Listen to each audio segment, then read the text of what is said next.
When it rains, I always start to crave sujebi or Korean pasta soup with its refreshing broth. It kinda tastes like the Italian dish gnocchi, but still it's a little bit different. Let's get started. We are going to make a special 3-colored sujebi. Blend carrots and spinach to add color to the sujebi dough.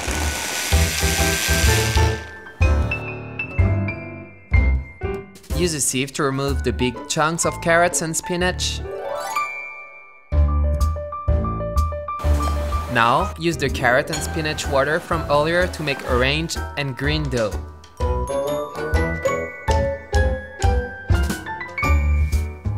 So, I used carrots and spinach, but if you like, you can use any other colorful ingredients like bell peppers or squash. You have to let the dough sit for about 10 minutes to get the best chewy texture. See you in 10 minutes!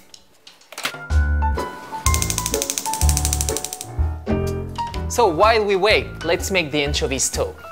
Remove the inside from the anchovies and stir fry them in a pot.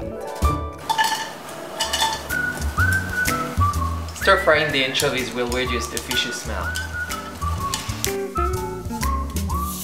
Boil them with kelp and water. When the water boils, remove the kelp and simmer over low heat for another 5 minutes. Pour the boiled stock through a filter. Chop the zucchini into half-moon slices.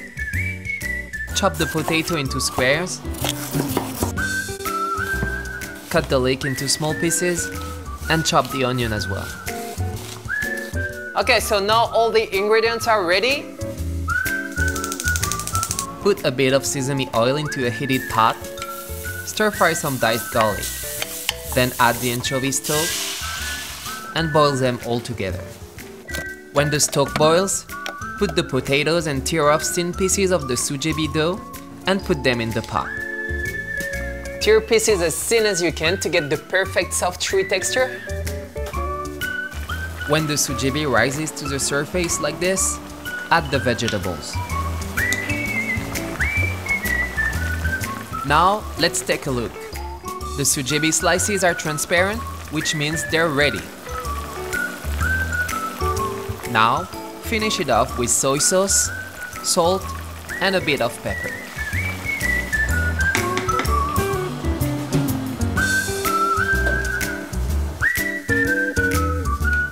Sujebi is really easy to make and also easy to eat and very good for your body. Should I try it?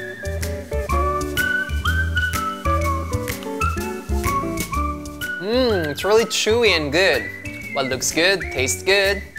You should try it.